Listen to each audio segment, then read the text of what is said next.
Hello, friends and folks, and welcome back to Neutral Game, your newbie-friendly fighting game podcast. I'm Six Detmar from Scanline Media. And I'm Midro Quadrich, aka Real Soviet Bear. Hi. And we're here today to talk about EVO. It's EVO season has come and gone again for 2019 here. A lot of exciting games, good old weekend of competitive fighting games. And it's a great opportunity to sort of look at where the community's at, see the big announcements, and see what the shape of competitive play looks like for various games at any given moment. How did you find EVO this year in general? I thought it was for the most part pretty good. I didn't get to catch all the games because there was a lot of stuff happening in parallel, but got a glimpse of a few things. Caught the Sailor Moon tournament a bit. That one was fairly interesting, as in like completely broken. But I think it was overall, like, all of the games that I watched felt like they had like a really healthy community behind them. There's a lot of positivity in general. So I'm kind of like feeling pretty good about it, especially with all the announcements. It seems like all the fighting game devs just went whole hog and just delayed all announcements for EVO. Yeah, it's interesting because I definitely feel good about what I saw about the competition and about the state of the FGC. But I actually had, like, I think for the first time, I actually had some moments of being like, wait a minute, do I like EVO as a tournament and an organization? Which is I think we'll talk about after we talk about, results and top 8s and stuff. Mm-hmm. Just one of the things I wanted to get out of the way up top is this is not, I'm pretty sure this is a new thing for this year, and it's not specific to any game, but they did a really good job this time of showing, like, during breaks and stuff, like, replays of, like, different matches, and not, like, little segments, like, entire matches. And sometimes they were like, oh, here's a thing that happened in pools that's relevant to a match that's about to happen or just happened. But also they could be, like, from different tournaments or from previous EVOs. There was, right after Bonchen had a match in Street Fighter V, which was really tense. We got to see like a Street Fighter 4 match from back in the day when he was playing his Street Fighter 4 Sagat, and it was a really good way of, like, juxtaposing and being insightful about the history of these characters and these games that I thought was really good. Yeah, like that probably required a lot of effort on their part, because I assume they probably went back and categorized all the footage from previous EVOs, because you don't just go like, oh yeah, I know offhand where this person who I didn't expect or wasn't sure when they would be up, or whether they would even reach the top 8. Like, you don't just have that stuff on hand, you have to prepare it. So that probably took a lot of work, probably a good chunk of the year, to be honest. Mm-hmm. Yeah, for sure. So I'm going to start with Dragon Ball, because that was the game I was the most looking forward to personally. And I was curious how this was going to go, because I feel like with the year Dragon Ball has had, there definitely, like, last year it was kind of the game to beat, right? Like, last year Dragon Ball had people asking whether or not it was going to take away Street Fighter spot. And then this year there was all the issues with, like, I forget what company it ended up being. One of the Japanese companies involved with producing the anime and manga, Shueisha, I believe it turned out to be, was issuing a bunch of, like, cease and desist to tournaments trying to run the game and stuff. Yeah. And it really screwed with the scene pretty hard, combined with the fact that Season 2 of DLC was not as well accepted. And finally, the last character they released, they were like, hey, this is the only patch we're doing this year, which I think just meant only this competitive scene. I expect we're going to get one very shortly, since the new character is going to release, I think, today. But they said, okay, this is the only patch we're giving you, and we're releasing it alongside a new character, GT Goku, who is the most unbalanced character that the game has had at any point.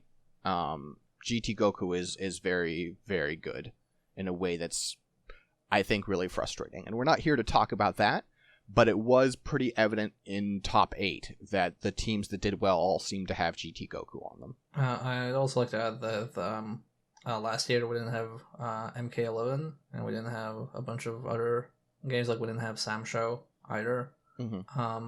So I think a lot of it is also when new games come up, some people like branch out to those games, whether it's like casual players or tournament level players. It's true.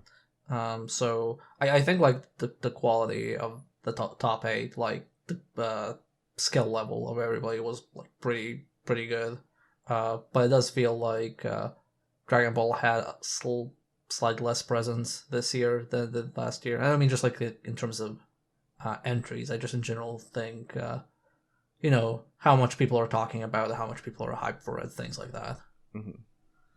It did manage to get me back into it, so I'm back on the ranked grind, because I was watching and I was like, I guess GT Goku's not that bad. I mean, like, he's busted, but like the game's still fun, and I should probably stop pouting. And so I picked the game up this week, and I'm having a good time again. But so the grand finals ended up being the classic Goichi versus Sonic Fox.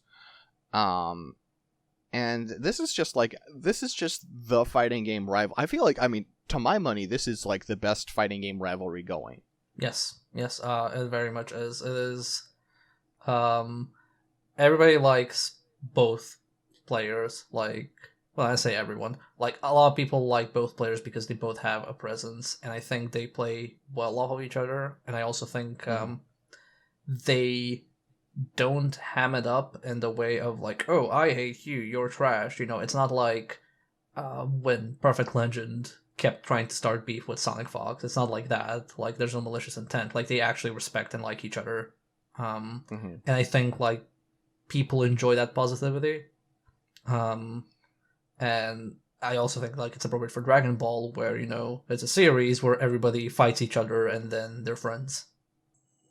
It's very anime. It's a very anime rivalry, and it's very appropriate for the game.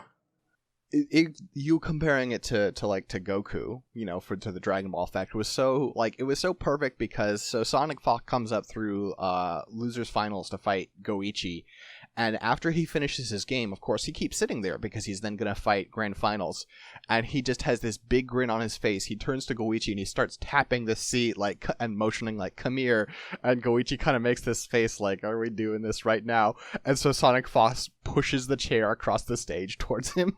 It was very cute. Yeah. No, it's a really good rivalry. I think a lot of people who enjoy watching Evo, or just like fighting games in general, know of it and enjoy watching it. And I wish there were more rivalries like that, or more like relationships in the FGC like that, because usually what you see in the FGC is either people talk smack, like, in a way that isn't very, like, it's not like sportsmanship. Like, everybody's trying to be like that wrestler showman, but nobody actually knows how wrestlers actually do that. So it ends up being toxic. Or it's just like people who are from the same area and they know each other. Like they've been in the FGC forever and they just know each other. So it's not like, there's this intense rivalry. They met by playing the game, and they're trying to one up each other. It's more like, oh yeah, they're friends. They've known each other for the past decade because they both played Street Fighter. And I think it's also like, I think a lot of the marketing hyped it up, and it helped it because it's very easy to build off of it, and then in turn fed into the rivalry again. Because usually it's like now that FGC is trying to be more esports, esports is like kind of boring when they promote people, because they promote like the individual, and it's kind of like, oh yeah, he this is a pretty cool player, and it's very rare to like actually have like very intense rivalries, like everybody knows about the rivalry. Yeah, I definitely feel it's like it helps Dragon Ball a lot, and I hope we see more of it in the future from other players. Yeah. I don't know, like a lot of top 8 was like the same as last year. There were some different people in there, but we're seeing a lot of the same names again. And that's like, it's fun to see, like, familiar faces, but also I hope, the scene keeps growing. But I also kind of hope that Goichi and Sonic Fox stay at the top, because they're just too fun to watch. Yeah. I was also really I haven't played Dragon Ball Fighters in forever.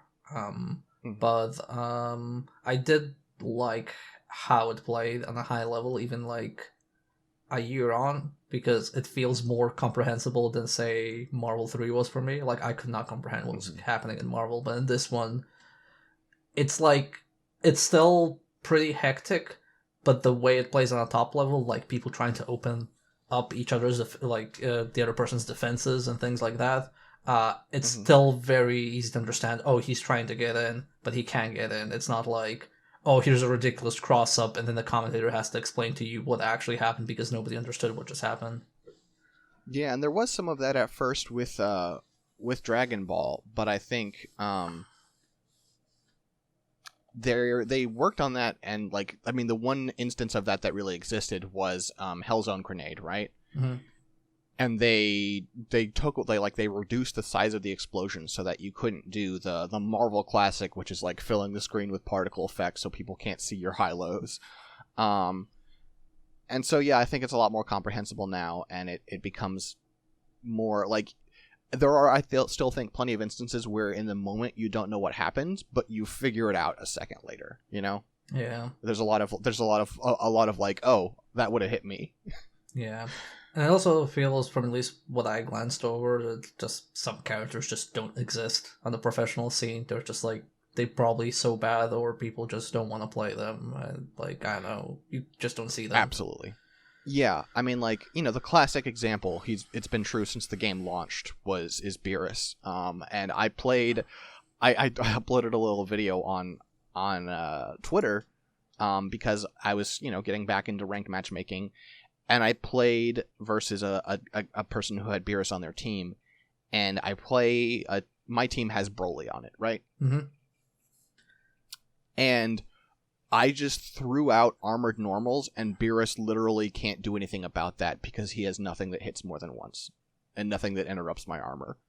Beerus is so atrocious, and there are several characters in the game that it's just like they don't feel like they have a real shot. I will say we did have an Android 17 in top 8, which was very surprising. People thought he was the second worst character in the game. Yeah, I was so confused when I saw that.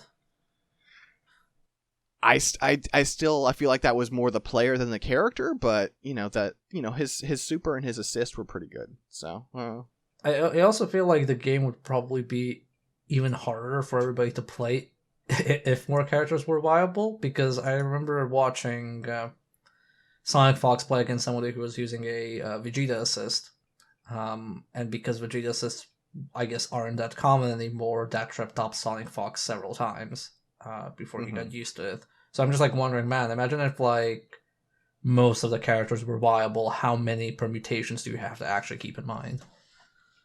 Yeah. I think it'd be fair to ask if that even be a good thing for the scene, because you don't, like, if it's just everyone constantly getting hit by stuff, they just aren't, like, they just can't, because you can't keep all the possibilities in mind. I could see that not being a great watch. Yeah, whereas, like, when you see people playing characters everybody's familiar with, at least it's, like, super technical play, like again, like, when Goichi and Sonic Fox play and they're trying to open up each other's defenses, like, it's very clear that they would not be able to play on that level had they not known their matchup or the opponent's character that well. Mm-hmm. And you also get the fun as a spectator of, like, knowing what's going to happen sometimes. Like, you see some person, like, throw out a normal and then backdash against GT Goku, and you're like, oh, here comes the power pole. You're getting punished for that. Yeah. And that's kind of fun and rewarding. But yeah, overall, seems fun to watch. I enjoyed it. I'm very curious how it's gonna perform next year. Like, will it be main stage Evo? Will it still be supported? A lot of questions. Yeah, I think a lot hinges upon the upcoming season and a lot of choices they make. They have already gone ahead and taken the step of saying they had some tournaments that some like official like Dragon Ball like circuit tournaments that they just announced like a week before they were supposed to happen. which was obviously dumb. Yeah. And they went ahead this time and were like, okay, here are all the tournaments for the upcoming year. We're not going to do that to you again. So that's encouraging, and I hope they course correct and the scene does a little better. Yeah, I feel big part is where it's gonna keep having support from developers, because Blaze Blue had like a really strong grand finals at one point, and then it didn't get an update for a year, so it just wasn't an Evo next year. Yeah. So yeah, for sure. So I'd say like it depends a lot on that as well. Well, speaking of Blaze Blue, how did you find the cross tag top 8? I am gonna admit the game. I think we said on our podcast that the game is like kind of beginner friendly, but it feels like it is so fast and loose. It is nigh incomprehensible to me. Like I was watching what was going on, and when you watch Dragon Ball, it's kind of like, oh, okay, these are really good players. I understand what's going on, and I feel like I could play at a decent level, like not as good as these like pros, but like I could reach what's considered decent for like Dragon Ball, for example. But looking at BB Tag and just seeing how fast it is and how much one mistake basically costs you the entire match, I'm just so confused. It's like I feel like that one is like Dragon Ball is channeling the hype of Marvel, and I feel like BB Tag is just channeling the chaos of Marvel. I do think the game is at a place where I found the top 8 pretty fun to watch, but like especially what's in the meta right now are teams where one of the most popular picks this year was Mitsuru. And even before the character was out, when they announced that they were adding Mitsuru, people in the FGC were like, oh dear, that's going to be rough. Because Mitsuru has basically like a 1-frame instant overhead. Like, she has like 1 frame for you to recognize that's what she's doing. It's 1 frame slower than her just doing a normal. Because she can jump and do it instantly off the air, and it's extremely fast. And that's already a scary thing, but combine that with how generous BB Tag is with assists and the style of assists and switching back and forth between characters, and teams started to form around the idea of like throwing out an assist that would like disorient you so that she could go for the overhead or the low, whatever she wanted. And even up through Grand Finals, like Grand Finals was almost won by this team, mostly on the fact that they could just open you up whenever they wanted. Yeah.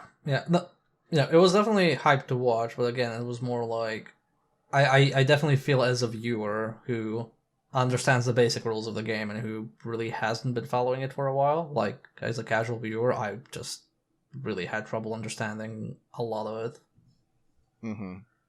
Yeah, I think they could do to scale it back a little bit. I think it was pretty fun. Like, I think you definitely saw that at a top level it could still be really like readable and compelling, because like Grand Finals, the winning team was Ruby and Yang, and basically nothing that team did at any point was like something I couldn't follow. Yeah.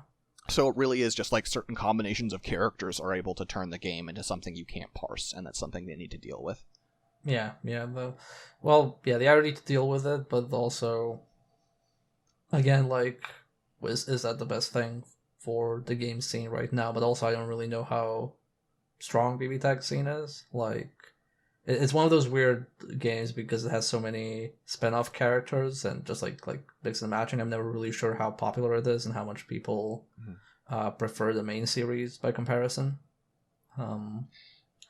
But that's just like me. Like, I have no clue.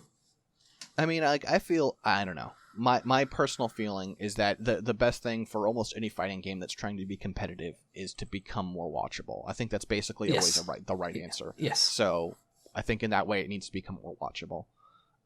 Whether that like involves impeding the gameplay in some way, that would be unfortunate. But like, if you don't do that, you end up in the bathrooms next to, Melty Blood, which, no shame in that, but I don't think it's the fate that these fighting games want. Yeah. And I do like that an American player won BB Tag. I think that's good, and I think we talked about this at some point where it does feel like before it used to be, Japan was the top player in anything that was anime, and now because they had like a head start with arcades and console ports were slow and things like that, but now net play is better, releases are faster, and it just lets the rest of the world catch up quite fast. Mm-hmm. Yeah. That was pretty cool. Also, just as a Yang player, I was pretty happy to see a Yang kicking ass in the grand finals. That was pretty fun. Yeah, definitely. We're gonna talk about your baby now. It's Samurai Showdown. It's the big tournament that obviously there was they were at like CEO and stuff, but this is like the big come out party for Samurai Showdown as a competitive game. How was it? I am amazed how a game that has such damaging moves is so ridiculously slow. It is such a different experience watching high level compared to playing at low level. Because on low level you do your super, you do your head, and there goes the entire health bar. But in Samurai Showdown on high level, you regularly see timeouts. You regularly see people being really difficult to open up. And even like the base mechanics and how people use them are much more different. Like I think like I said on the podcast where we talk about Sam Show, where like the Issen feels like, oh, why wouldn't you use it? Like just like it's such a big reward, there's no reason not to use it. But I also had like flashbacks from Blaze Blue's overdrive mechanic, and I was very wary like about how it would play out. So it turns out how most people use it is they save the burst to make sure they don't eat a guaranteed combo. So like for example, like if somebody tries to if somebody like parries you and then they try to follow it up with the one-time super, you need to have a burst so you can burst out of it and not eat 90% damage. If somebody does a combo that goes into weapon disarm, you also want to have a burst ready. So a lot of people would save their burst for those combos they knew were, oh, okay, this is going to lead to a lot of damage guaranteed, I need to have this. And then on the other hand, the other player, would either go for that if they wanted to force the person to burst, or try and bait it out. Like everybody basically played around, oh, does my opponent have meter to burst or not? And then when they would enter the rage burst mode, then you have the second like phase, which is you'd think people would just go for the Issen for a lot of damage, but what most of them went for was starting a combo and going into a weapon disarm. So people figured out I'd say people figured out most of the game fairly quickly. Like there's probably much more to explore because it hasn't been out in the wild for long enough. But I do think it looks healthy. It also looks very old school. Like I know we mentioned how it plays a lot like old school fighting games, but I think this tournament made it apparent how old school it actually is, where it's zoning with projectiles, lots of waiting, and then trying to go in for like a lot of damage. It was interesting because it had the feel of, I mean, like the commentators made this observation as well, but it was starting to feel like Alex Valle was in top 8. This is an old man's war, right? Like this is a fighting game where it is less about like reflexes and like technical execution, and it's more about mind games and spacing, even more than Street Fighter. And so it feels like a fighting game where people can stay relevant as long as they've got the mind for it for a very long time.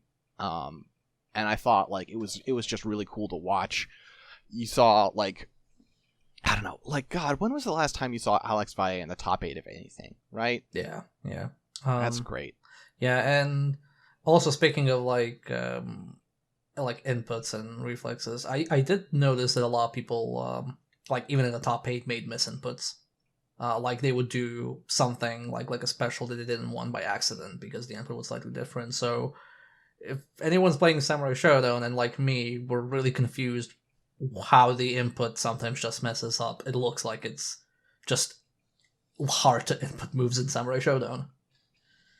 Yeah, the code is just not fantastic there. Well, it's either not fantastic or it's deliberately made to be difficult to do basic stuff because the combos themselves aren't really that long. I mean, then I'm still going to say that's not fantastic. If It's you not. intentionally make something bad, then it's bad. No, I mean I agree, but like again, I want to say like it definitely seems like it's hard to like input special moves. Like I usually see people dropping like combos and juggles. I don't remember the last time I've seen a top 8 and somebody's just made a completely wrong special, like the wrong input. Like that's so rare. It's lucky that somehow there were multiple Genjiros in top 8, even though obviously low tier character that I'm a hero for representing. There were 3 Genjiros, which is around. I expected like 6 Genjiros in the top 8. I'm not gonna lie. Like I expected the entire top 8 to just be Genjiros, but 3, I'm kind of happy that it's not more. Other character variety seem to be like mostly Omaru, Charlotte, Tam Tam. Weren't really any surprises there. However, I did catch that SNK people said that the patch coming up with the next character is gonna be a balance patch as well, and they said that they want to buff other characters to be more in line with Genjiro, because obviously they noticed that Genjiro is pretty powerful compared to the rest of the cast. Okay, I'm down with that approach. Yeah. So we'll see. I hope it makes another appearance on the main stage. It seemed pretty hype. People seem pretty excited for it. It definitely feels like fresh. Like it feels like a game that's always been there because that's how it plays, but it definitely feels fresh compared to a lot of the other very fast-paced games. So I didn't watch very much. Well, actually, basically no Tekken 7 because I don't like Tekken. So I'm mostly going to be relying on you on this one. Yeah. So I mostly just watch like random matches plus the top 8. In general, like the same thing I said, like on previous episodes, still stands. Tekken is still the easiest thing to watch. I don't mean that in a bad way. Like the game is very hyped. The slow-mo is very exciting. It's very clear what's hitting and what's being blocked. And in general, like, if you know the game, you'll understand, like, oh, you know, they made a good read because this is a high and this is a low and this is a mid. Like, you'll understand, like, most of the frame data and how most moves work. But even if you don't understand anything, there's so little visual clutter. There's just, like, enjoyable to watch as, you know, a casual viewer. So I think Tekken is definitely here to stay, like, for a very, very long time. Like, that, I think if you were to ask me, like, Tekken and Street Fighter are probably gonna stay on Evo forever until, like, further notice. It is nice to note that the winner of Evo was Arslan Ash, who's a Pakistani player who won Evo Japan. But Evo Japan was such a shit show that I don't think people counted that as being... They're sort of like, well, okay, you won Evo Japan, but that was a mess. Did that really count? And then he came here and was unstoppable. Yeah. No, he played really well. If I can just, like... let me just scroll up to see the actual... Yeah, played Kazumi and Geese Howard. There were actually, like, quite a few Geese Howards as well. He seems to be pretty strong, from what I understand, because of his super meter. But in general, there was a lot of character variety. He was also up against Ni, who plays so many characters. Yeah, that's a thing I noticed in this and also Mortal Kombat 11, which we aren't going to talk about as in-depth, but I felt like there was a lot of character switching happening. Yeah. Well, definitely just, like, looking at, like, you know, top 13, there are quite a few players who at least switched to one additional character at some point. So that's good to see. And yeah, in general, I think it was good. Like, I'm not super knowledgeable about Tekken, and I'm not gonna pretend I am, but I think, like, as a spectator sport, it's exciting to watch. The quality of the players is really good. I think, like, whenever you have a Tekken tournament, whether it's like Evo Japan, or what have you, you're gonna have a good performance. So, yeah, I think it's here to stay. It's gonna probably be here for many, many years. Extremely briefly, with Mortal Kombat 11, I only caught one match of top 8, and it seems like looking at the statistics and the results, this isn't representative of the whole. But it was a match where like every time one person lost, they switched characters, so it was just like constant counterpicking, and it sucked. Yeah. I also heard comments for MK11 from the players that they'd like it to be like a best out of 5 instead of a best out of 3 because the matches go so fast. Sure, I can see that. So yeah, we not much more to say on that. I don't think either of us watched a lot of it. 'Cause neither of us like that game. But we're probably not going to be able to get rid of NetherRealm games anytime soon, so we might as well report a little bit about them. Well, I think for NetherRealm, like you can only expect whatever is the latest NetherRealm game to be on Evo. So, Mortal Kombat 11 probably this year, maybe next year if Injustice 3 doesn't come out, and if it doesn't, it's just going to be Injustice instead of Mortal Kombat. But I'm guessing it's going to be one more year of Mortal Kombat and then Injustice for 2 years, and so on and so forth. Another quick one, because I caught actually a decent chunk of Uniel, but I didn't put it down in our notes because I caught it after coming back from work, having gotten up at 3 a.m., so it didn't record to my memory very well. But that top 8 seemed like there was good character variety, and it did a really good job of showing me, I hadn't seen that much, super high-level Unis before, and it was really neat seeing how scary these characters could actually be. Zuriha's a nightmare, Eltnum's some really hype pressure, and it was really fun to watch. I think that might honestly be my pick for just if you aren't a fighting game person, that seemed like a really good top 8 to just watch. Yeah, and Under Night isn't really that hard to follow compared to most anime fighting games, so that also it also has that in its favor. I'm kind of sad I missed it because then I couldn't catch everything, but I'm assuming that most of the people who placed high were people who have been on lower profile tournaments so far, and now that it's on the main stage, those people are getting the payoff for having played it for so long. Mm-hmm. Yeah, a lot of Japanese players who were fairly well known too. Yeah. So I fell on the Street Fighter V sword. As I don't think either of us are big Street Fighter fans these days. But it would have felt wrong to talk about Evo without covering Street Fighter, so I watched the top 8. And it is just really I know it's the classic game, right? It's exactly what you think it is. It was really nice having James Chen and Seth Killian back on commentary, the classic Street Fighter duo. There was good character variety. The only repeat was Zeku. Everyone else was different. There was good representation across countries, Americans. There was someone from the United Arab Emirates. There's China. There's England. There's Japan. And just a lot of very good matches. Ultimately, Bonchan ended up winning, which is really nice because Bonchan has been one of those Japanese pros who I feel like you see in top 8s and top 16s and then drops out pretty early of those. Never a serious grand finals contender, and it was nice to see him finally get that win. That's good. I mean, yeah, Street Fighter is a mainstay. It's gonna be here forever. Has a massive legacy. Yeah.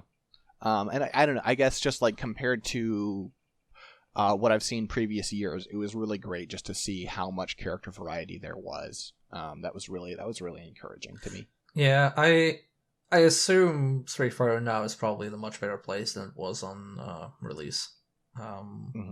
It seems that way in general. But also this was this the first Evo in a long time where there were less entries for Street Fighter than Street Fighter is usually the top entries, but now it's less than both Tekken and Smash. That's true. Also, I think last year Dragon Ball beat it. Oh, okay. Not this year. Oh, okay. But yeah, this year the winner of most entrants was Smash Bros. Ultimate. Yeah. And so first quick note, people were really worried about the hero from Dragon Quest being a broken mess.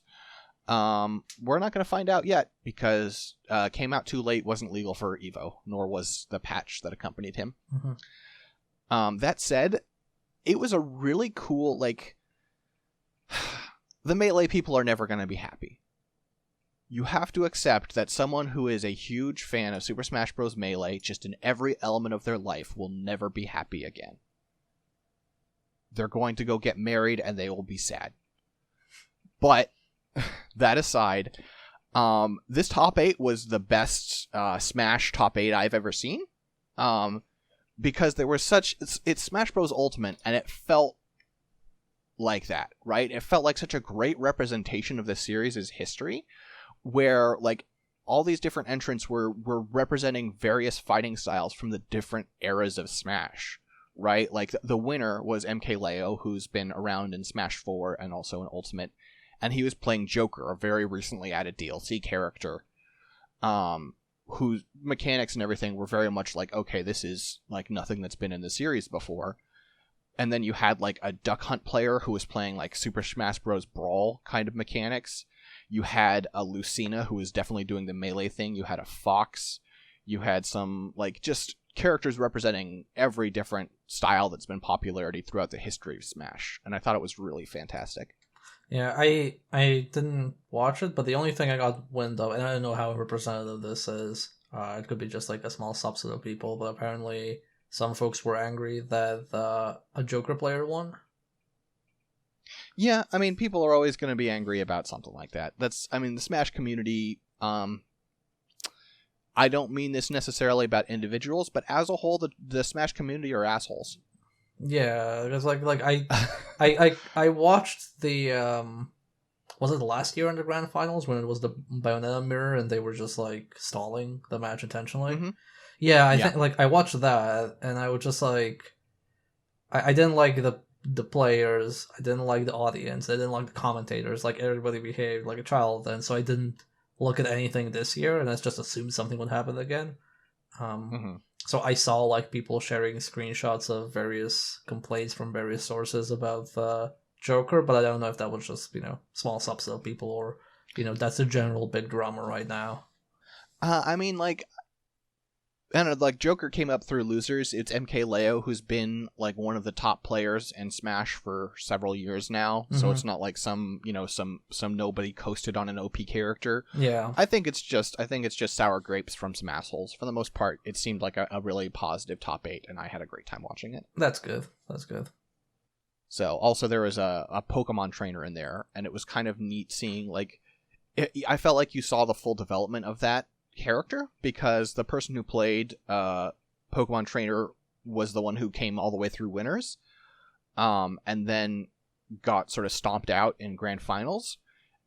And it was because I feel like it was because with Pokemon trainer you've got 3 characters in one, but each character has such a limited specialization that there was time for MKLeo to adapt and be like, okay, this character is out, I know what your weaknesses are, and played around them. It was really neat to see. Mm-hmm. Oh, that's yeah, that sounds pretty cool.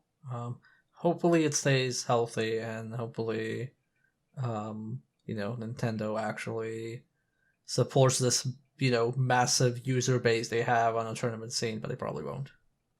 Mm-hmm. So, next we move on to the announcements that were made. There's a bunch of stuff, even more than we listed here, so I'll have to add some things as we go. First off, Samurai Showdown got some stuff, including they're adding Shizumaru, the kid with the umbrella sword, for free. Yeah, the kid that uses an umbrella to protect himself from all the blood he causes. He's a super fan favorite. Everybody was confused why he wasn't in the season pass. And I guess they're adding him for free because he's just that popular. So that's really good. They announced a season 2, which I'm gonna be real here. I did not expect a season 2 to be announced that soon. I didn't expect a season 2 to be announced. I don't know. I felt like the reception of Sam's show wasn't what it sounded like they were expecting from interviews, but I guess it did well enough, because, yeah. I expected a season 2 maybe like down the line, and if I expected an announcement, it would be like, oh, season 1 has ended. Okay, we're announcing season 2. We earned enough from everything to finance one. But I guess they now like either they have other investments, or like the game was profitable enough. I'm assuming the game was actually profitable enough for a second season, and I'm really surprised by that in a good way. And they announced one character for season 2, which is Mina, the archer lady. And according to what I read, they decided on her based on a popularity vote in Japan. So yeah, I'm looking forward to seeing like what other characters they add. But that also means that they will be likely supporting this at least until Evo next year. So that's going to be practically one character per month until the end of the year, and they're probably going to add minor tweaks and patches per character release. So that's pretty good. That I did not expect it to do that well. I honestly expected it to do far less, but I guess people were hyped. Yeah, I'm glad that it got such a warm reception, because it's even if it's not one of my favorite fighting games, it's the kind of fighting game I think is really valuable to exist in our scene. Also, speaking of SNK, my prediction was wrong. I thought SNK would be like, we have KOF 14, we're not going to do another KOF, we're going to do Garou, and instead they're doing KOF 15. So they just said that, just a teaser, nothing else. Yeah. I mean, it's the easier one for them, because they don't have to do like, if you do Garou, you have to be like, okay, let's iterate on these character designs. It's like, what's Rock's gone through 10 years of aging or whatever, and you got to come up with new characters, and you got to have a story. Whereas KOF 15, they can just be like, oh, it's a dream match, here's a bunch of characters. Yeah. We'll see how they do that. I'm very curious to see what visual style they'll go for, because the jump from KOF 14 to Sam Show was pretty big. But also true. Sam Show's visual aesthetic is inspired by a lot of like traditional like art. So I wonder how KOF 15 is going to look. It's definitely not going to be sprite based. Like, that's never going to happen. But it'll probably need to look better than 14. Yeah, it's you know what? Do Hibiki Takane from Last Blade 2. Put her in. She's an SNK character. Put her in. That's all I want. I'd be fine with that. Next set of announcements, we have BB Tag 2.0, which is going to have 9 new characters. With like the least surprising announcement was another Ruby character, which is Neapolitan, who's like sort of a, I guess I'll say antagonist. It's complicated, but she's cool. The theme of Evo is fighting with an umbrella, apparently, because her and Shizumaru. But then this one's yours. You get to do this one. Okay. We're gonna go. First, we're gonna go with the less surprising one, which is Senran Kagura. So they're adding Yuki from Senran Kagura. I am not surprised by that one at all, because Mori went on record several times that he really likes Senran Kagura, and there have been like hints that they wanted to include them early on in the game from data mining. So like that one comes as no surprise. I'm kind of like, okay, Senran Kagura, whatever. They kind of fit in with the rest of Mori's aesthetic anyway. The only disappointing thing is they don't have the lady who can turn big and do some gigantic stepping on you thing, or they don't have the like drumming on a lady's bare ass cheeks, or all the great Senran Kagura hits. At least not yet. well, technically, it's Senran Kagura Estival Versus, which is the weirdest one because that is the spin-off beach episode. Senran Kagura, which is the only Senran Kagura I've actually played, and that is where the drum lady is. So maybe they will actually add her. Maybe because there are 6 unannounced slots. It's true. Yeah. Okay, now for the like actually ridiculous one. I cannot believe this is happening. Like, I joked about this several times, and they're actually doing it. They're adding Akatsuki Blitzkampf to fucking BB Tag, and I am so beside myself. Because even like last week, I was joking around with my colleague. Like, we were playing Under Night, and I played Akatsuki, and we were joking because he was so annoyed with Akatsuki, and I'm like, oh, they're gonna put Akatsuki in everything. Don't worry, they're gonna put him in BB Tag. Like that's gonna be the new announcement. But like, I never thought they would actually put him in. But then comes the even more ridiculous part, where it's like, okay, they're adding Akatsuki Blitzkampf as a franchise. They have to add the tank, and they're actually adding the tank. They're adding the fucking Blitz tank from Akatsuki Blitzkampf. I cannot believe it. A massive tank with like a towering like neck with a skull on it. It is so if they just add Akatsuki as like a single character, and I'm like, okay, he's an Under Knight, they're just gonna like, repurpose the sprite and stuff like that. I can get behind that. Like if he was the solo entry from Akatsuki Blitzkampf, I'd be like, yeah, sure, whatever. But as soon as you go, we have 2 slots for Akatsuki Blitzkampf. The only other character you can put in is a tank, because if you don't put in the tank, everybody's gonna ask you why isn't the tank in the game, and if you put in the tank, then everybody's gonna ask you why the heck is the tank in the game. There is one thing I would like to clear up, partially because I don't know if I said it on this podcast, but I have gotten this wrong before myself. I've said that you can't play Akatsuki because he's a Nazi, right? Oh yeah. That is wrong. That's not true. Okay, so he is not a Nazi. There are actual Nazis in his game, and they're evil people. He is, however, a soldier of the Imperial Army from World War II era that was frozen for like 50 years. Sure, but and he's waking up in a modern time, and now the only imperialist Japanese character in the game is also an enemy, and he's basically Japanese Superman, or not Superman, Captain America. Yeah, no, that's fine. I got that wrong before. Again, it's not a franchise I expected to be included because sure.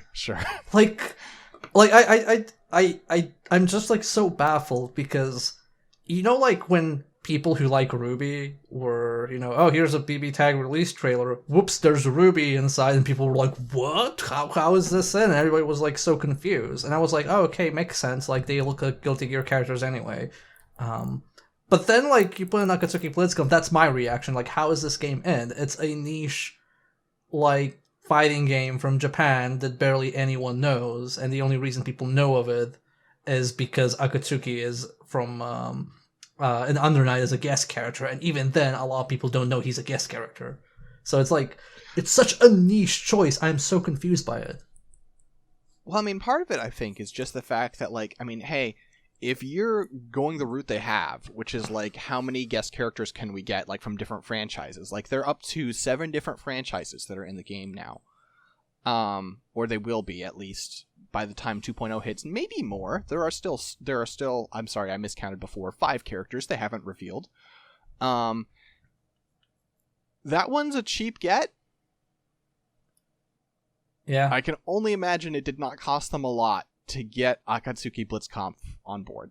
Yeah, I am just like, I'm just so confused. And also, last year when they announced BB Tag, I tweeted as a joke, and I completely forgot about this, I tweeted Arc System Works as a joke, a screenshot of Akatsuki Blitzkampf with the tank, and I told him, hey, I'm a big fan of the game, like, would you consider adding the tank from Akatsuki Blitzkampf?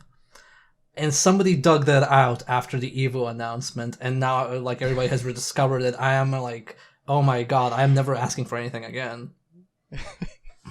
Why? It's great. So like, you did a good job. Like I said like BB Tag like looks very confusing and intimidating, but I'm gonna have to just like get this on principle and just play it for a while at this point. Oh, you don't have BB Tag? Oh no, I meant I'm gonna have to get season 2. Oh, okay. Yeah. Yes, you will. Yes. But yeah, I'm very curious to see, like, if they add like at least like one more character from Senran Kagura, that's probably a given. Yeah, I assume they're going to add another character from Senran Kagura. I would expect another character from Arcana Heart, because right now there's only one in the game. Yes. And obviously you'll get more from. It would be neat if they added a character from Persona 5. I bet it won't happen yet, though. Oh man, Joker would be wild. Just have him invade every fighting game. That would be pretty crazy. I don't know what I'm trying to like now. Now I'm like paranoid, and I'm like, which obscure fighting game franchise can they dig out and add, like just out of left field? The only thing I can think of, and if this ends up being true, we're just gonna like post this like as my prediction. And I'm gonna play the lottery. The only thing I can think of is if they add like Last Blade characters, because I know at least like Dice Kill liked Last Blade a lot or was involved in Last Blade, so maybe they'll add SNK characters. Who knows? And SNK does seem to be pretty open to crossovers these days. Yeah. So that might be that's my like unlikely bet. It seems more plausible than the Blitz tank anyway, so I'll just go with that. The animations on the Blitz tank, I've only ever seen screenshots from the game, the original game before, but it's just like these like just like whacking you with the shins with its tranked heads and then opening up to reveal a giant laser cannon. I don't even know who like pair up with the tank. Like I don't even know who makes sense to play in a team with the tank. The funniest image related to that is someone being like, hey, remember Merkava's like grab you and like tornado spin you over his head? He's going to be able to do that with a tank now. Oh, God. We are blessed. We are truly blessed. Speaking of which, Tekken Season 3. Speaking of blessed, yes. They're adding Zafina, which is a character I forgot existed, but I guess a lot of people missed her, so that's good. Yeah, apparently she's popular, but the bigger thing, I feel like, is the crossover... No, wrong game.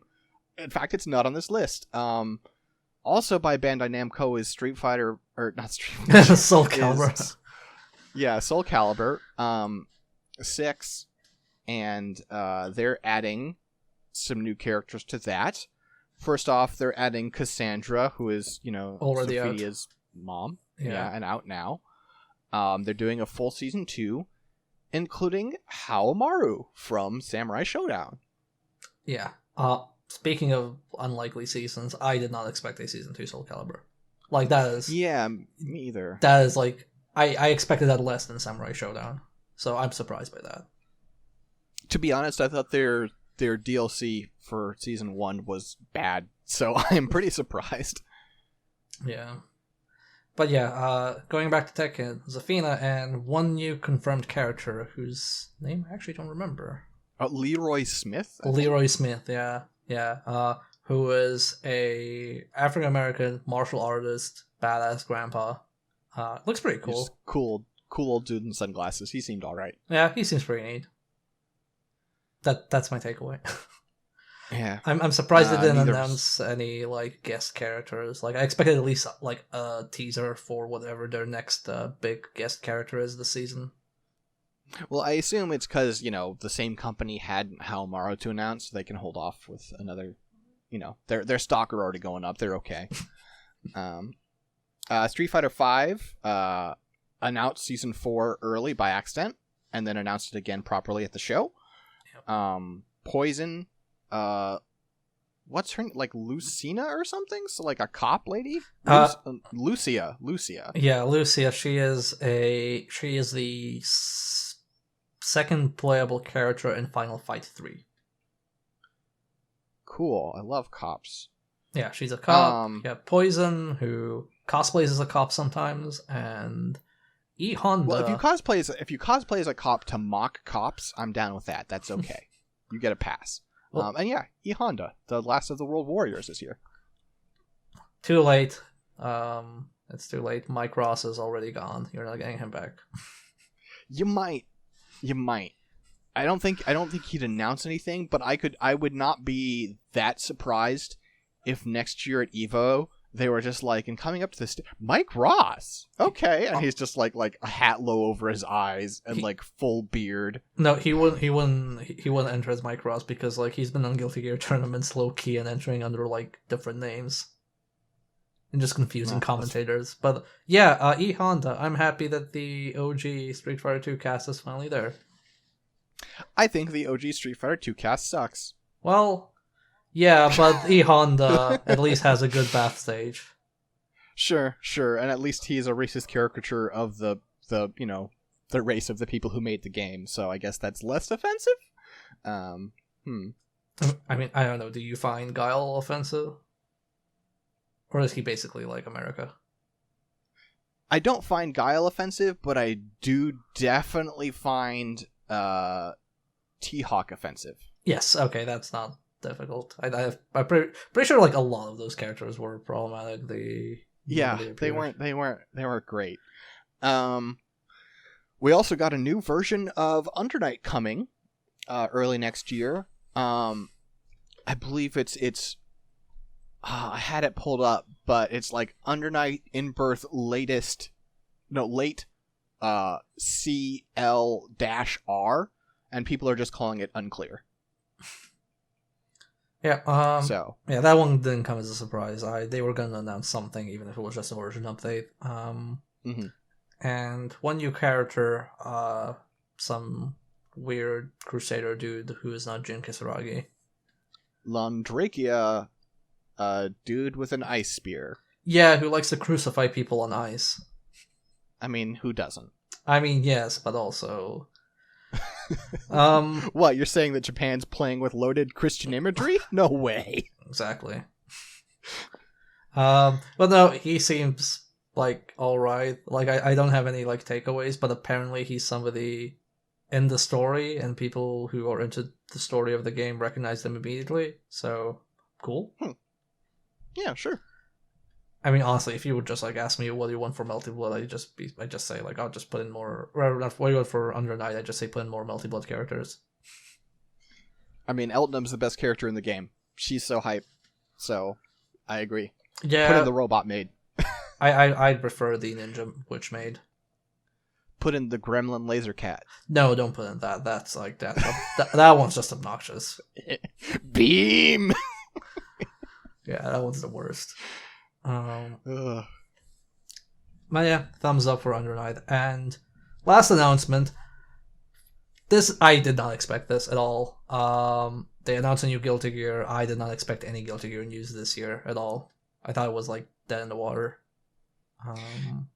Yeah, I didn't expect anything until like there was a tweet, like I think the first day of Evo, which is like, and Daisuke's here signing signatures, and I'm like, wait, why is Daisuke there? Yeah, that was my yeah. Until Evo, I was like, there's no chance, and they were like, oh, Daisuke's here, and I'm like, wait, what? Why would he be here if there was nothing to announce? And then they had the Evo side tournament, because Guilty Gear was a side tournament. They had the side tournament grand finals, and just closed with no announcement or fanfare. And I'm like, oh, I guess there actually isn't anything. And then they announced it later. I'm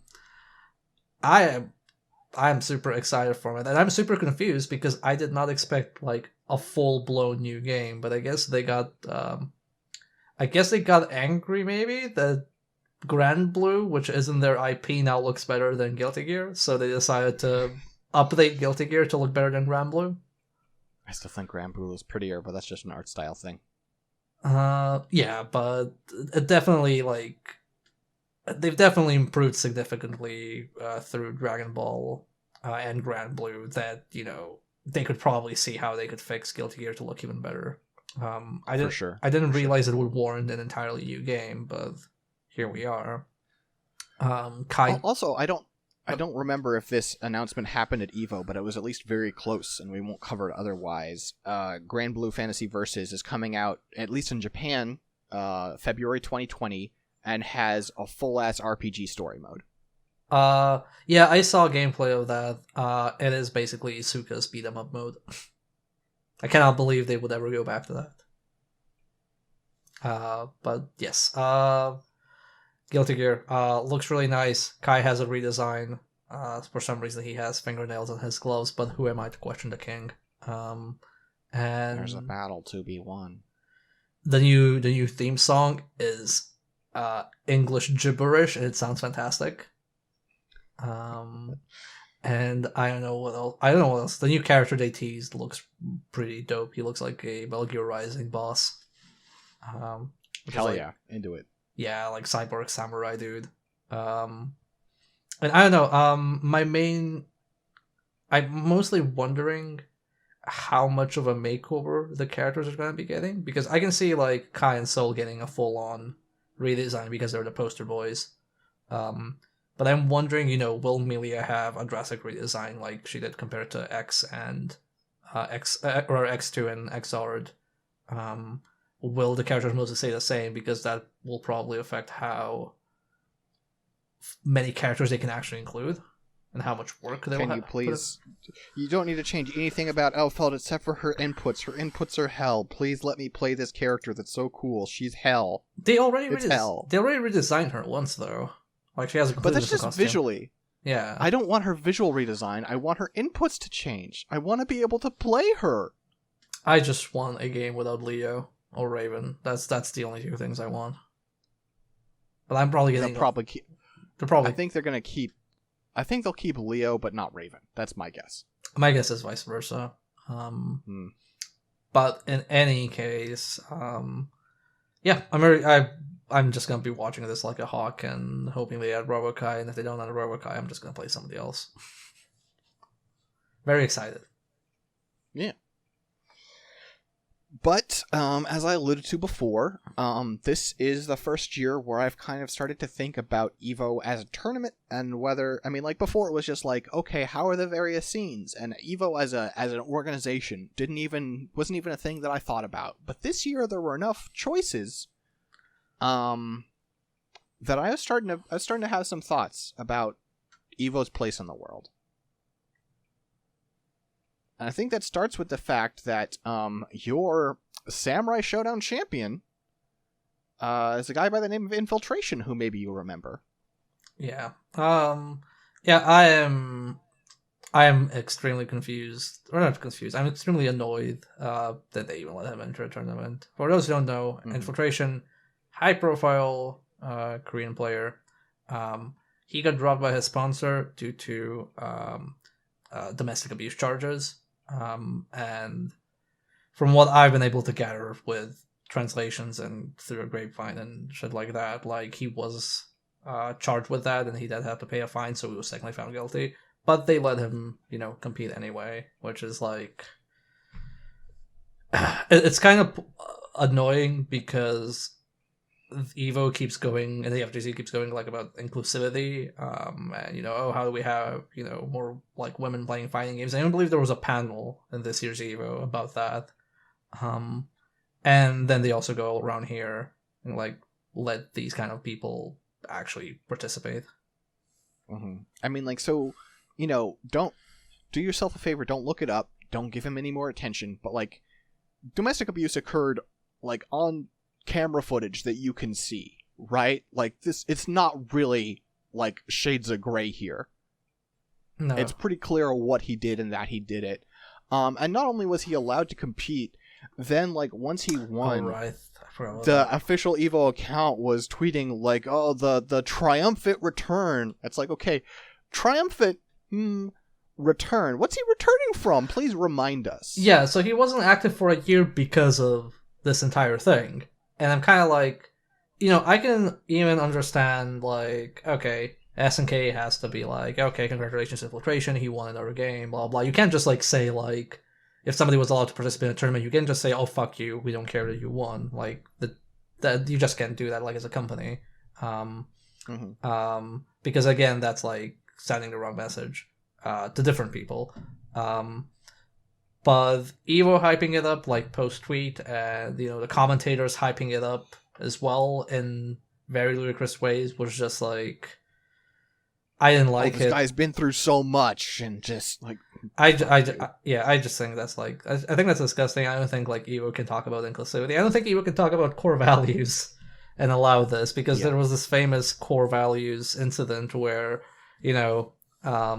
there was a Dead or Alive demonstration by the publisher last year, I think, and the stream had to be cut short because they were showing off way too much of the fan service, and then Evo went with an official statement, "Oh, we apologize, this goes against the core values of Evo and the FGC." And I'm kind of like, okay, I'm glad this doesn't go against it. So remember, hit women, don't sexualize them. I mean, I guess it will make sense, like, equal opportunity in the FGC. You can hit anybody, I guess, and, get away with it. Yeah, I don't like that. I'm really annoyed that he won Samurai Showdown. I guess, like, a lot of this I want to clear it up. Like, I think a lot of this also depends on what your argument of who should win a tournament is. Like, you can go, okay, whoever plays better should win, but also I kind of feel the better player should win. I don't feel like people should hold up an actual like domestic abuser as a fucking like example of sportsmanship and proper play. Mm-hmm. So yeah, I'm really against it. I don't like it. I think it's ridiculous. Yeah, and I think they dropped the ball on that. And that's a weird thing, but then that's not the only issue I had this year. We also had the great Tekken reveal where they teased the fact that Zafina, who I guess is like a snake lady, is that her thing? They teased that reveal by doing a quick like excerpt from Metal Gear Solid with like a codec conversation with Snake and one of his handlers. And so first off, it's like, oh, you misled people into thinking that Snake was being announced, which, given how crazy the announcements have been before, that's not that disbelievable. They have Negan from The Walking Dead. They have Negan, they have Noctis from Final Fantasy 15. They have some wild shit in that game. So it was not like outside of the realm of possibility. So that's annoying that they teased something that wasn't like that like seemed believable but then was misleading. But it's like, okay, they just misjudged. But then David Hayter, the voice of Solid Snake, tweeted out being like, hey, you didn't ask anybody's permission to do this. Don't ever fucking do that again.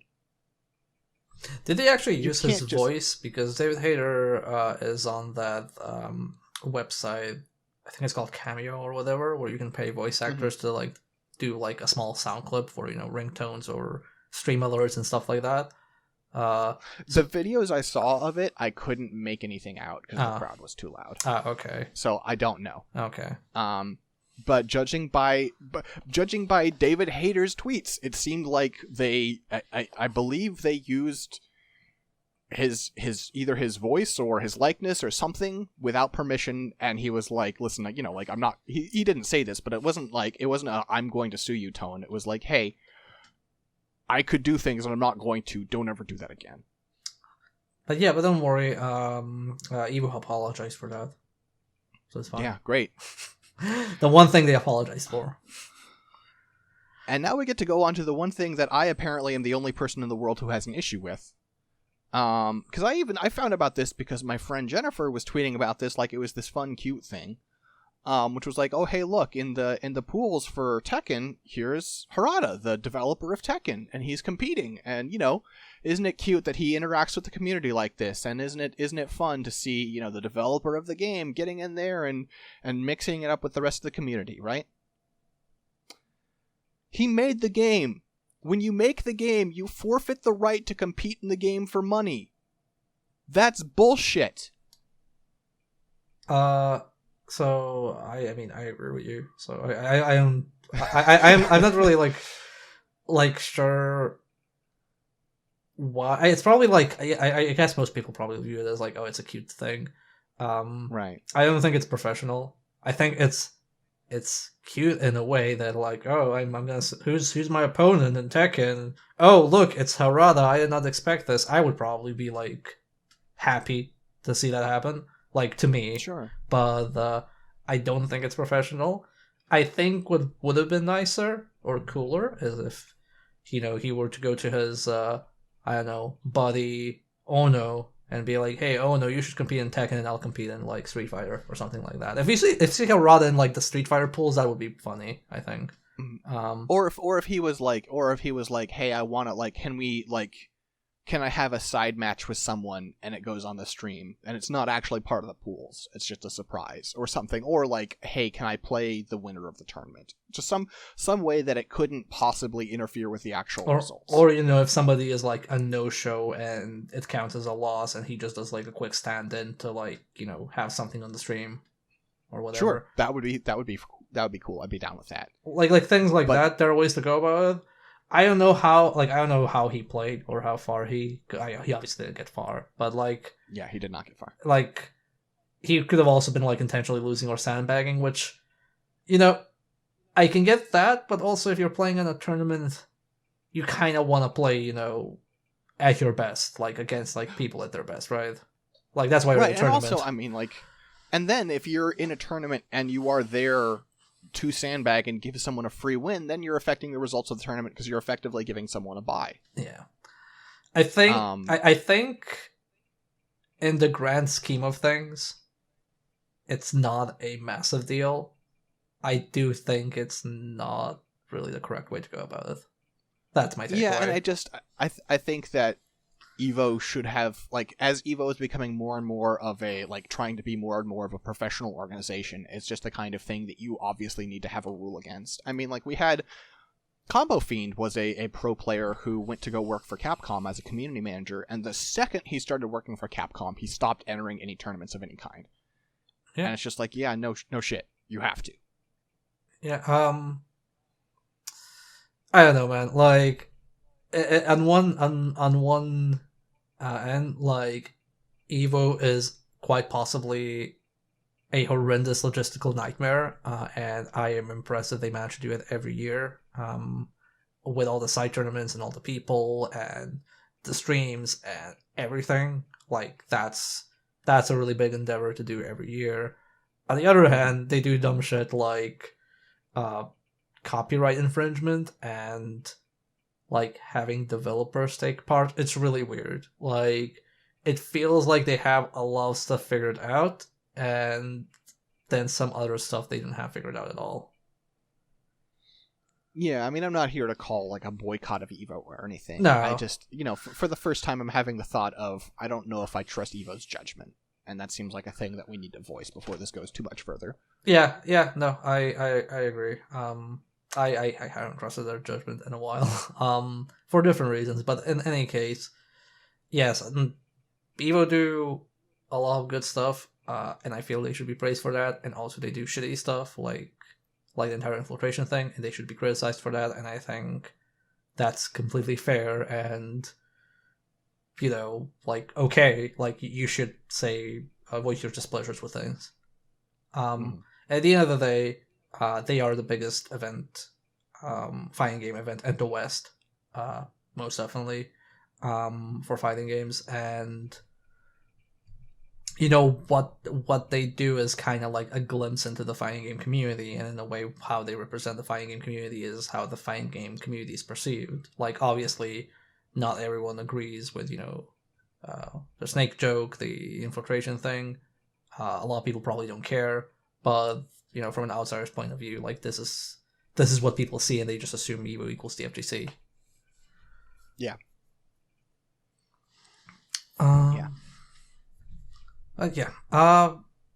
Overall, I'd say more positives than negatives this year. Mm-hmm. Yeah, I think some great competition. I think that, like, especially if you compare to, like, some of the issues that were had with, like, the audience and stuff last year, there was more community respect. There were some great top 8s, great grand finals, and it was a great showing overall for the FGC as a whole, and for the genre developers and everybody. Just it was a good time. Yeah. Anyway, Six, where can people find you? If you want to find me, the best place to look is Twitter. I'm at SixDetmar, SIXDETTMAR, and a pin tweet there will show you all the shows and stuff that I do. I'll point out specifically scanlinemedia.com and patreon.com/scanlinemedia. And you can find me twitter.com/MDKII, that's MDK Roman numerals 2. There's a pin tweet with various links there, like to my stream and to my Discord. So check those out. All right. Well, until next month, folks, I think we're going to be doing DOA next time, unless plans change. And sometimes plans change, but probably DOA next time, right? I hope so. We've been wanting to do it for like 5 months now. Yeah, all that stuff keeps coming up. You know how it is. Yeah. But both on our end and on theirs. Yeah. So. Catch you later, folks. Peace.